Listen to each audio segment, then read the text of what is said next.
Hello everybody and welcome on board this Oyster Lightwave 395 for a look around her interior in glorious virtual reality. So what does that mean to you?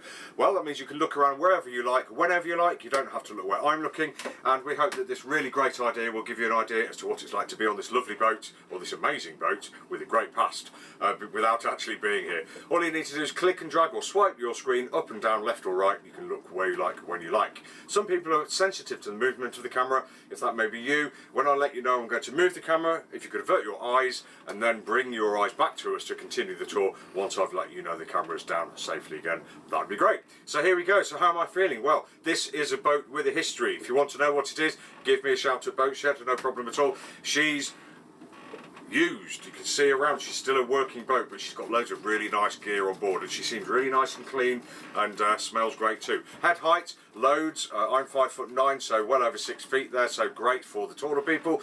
The companionway, fairly steep and quite high, as you can see, and the gap here is fairly narrow, so it's not like a modern companionway, but it's reasonably easy to get down. We've got handles at the top, we've got handles on the side of the ladder, we've got handles here and here to grab hold of as we move forwards, and also here. So really thought about, as she's a boat that's designed for sailing. As you come down and turn round, you'll see that you're above the engine box, so that the whole thing does pull this way to expose the engine completely. There is a hatch on the front to just have a quick look if you want to, so really nice idea, great for maintenance. And then behind we've got this basically the top of the engine box makes a nice work surface for the galley, and we've also got access to the electric bits and pieces, the switch gear, the engine start stop, battery monitoring, fuel tank content, all that kind of stuff. Lovely.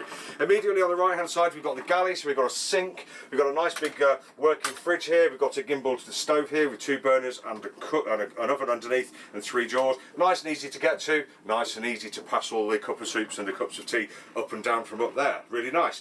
In the saloon itself, as I said, great headroom, we've got radiused corners, nice and easy to clean, we've got light wood flooring, we've got nice windows, although they are tinted, but we still feel nice and light and airy down here, I think you'll agree. Lots of space. We don't have a saloon table in here getting in the way. I will have to check to see if there is one, but for now assume there isn't. But we've got great accommodation down here. We've got a nice sofa on the starboard side, which is made up as a single berth or a sofa. As you can see, we've got lee cloths all round. This does make up into a twin Pullman berth, just like we're set up on this side. So we've got 2 berths here, nice and wide, nice and long, storage behind and a bit of storage underneath, I think, and lee cloths as well. So really well thought about for that crew sleeping accommodation whilst on those long cruises. Very, very nice indeed. Really nice and easy to move around. I do like the flooring in here, it's great. And we have got lots of hatches in the floor as well, so really good access to the bilge and the keel bolts, no problem at all. On the left hand side here, as we swerve around to the port side, we've got the nav station,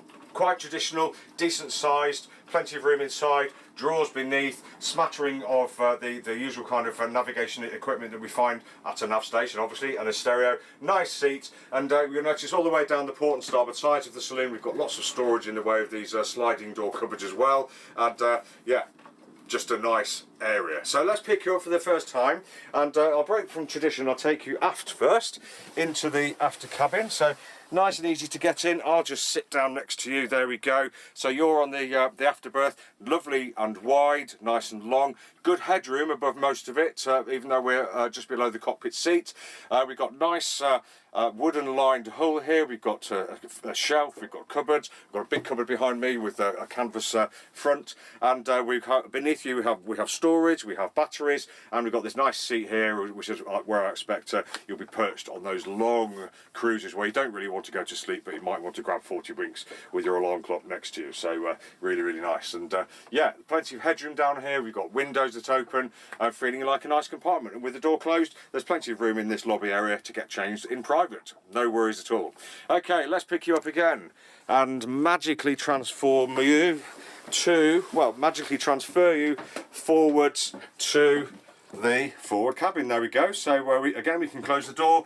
We've got a nice lobby here to get changed in, and we've got, I think this upholstery is probably new. If not, it looks pretty new. And we've got protection down, but you can get the idea. We've got the lined interior with wood, a nice berth here with, it looks like we should have an infill here somewhere as well. 2 fiddled shelves. We've got a big cupboard up forward, which is probably where we chuck all the sails when we're not getting them well, when we're not keeping them on the bed, sorry. And we have a nice hatch here as well for light and ventilation. The camera itself is sitting on a big shelf here, fiddled again, set of drawers down here. What more could you want from a forward cabin? Very good. Right, let's pick you up and bring you aft a little way. I'll take you into the bathroom, or the heads compartment. There we go, reasonably easy to get in and out. And as you can see, we have a little sink here, not little really, but it's perfectly sized for a boat of this size. We have a shower here with a shower drain pump to take it all away to a holding tank, I think, a cupboard underneath, and also we can see that we've got a manual head which is facing to starboard, so the thwart ships, and we have got a big cupboard here for the crew's bits and pieces, and a nice opening window here to let the condensation out from the shower, etc. Radius corners, nice and easy to keep clean. This boat is generally nice and clean, smells great. Right then, let's pick you up for the last time, and we'll just close the door, and we'll finish off this tour by saying that this has been Tim from from Boatshed Yacht Brokers, taking you for a tour around the interior of this Oyster Lightwave 395. Hope you've been able to appreciate what it's like on this boat. Nice, light, bright, airy, utilitarian. We can see the rigging, we can see things, which is great because you can get to it, it's not hidden.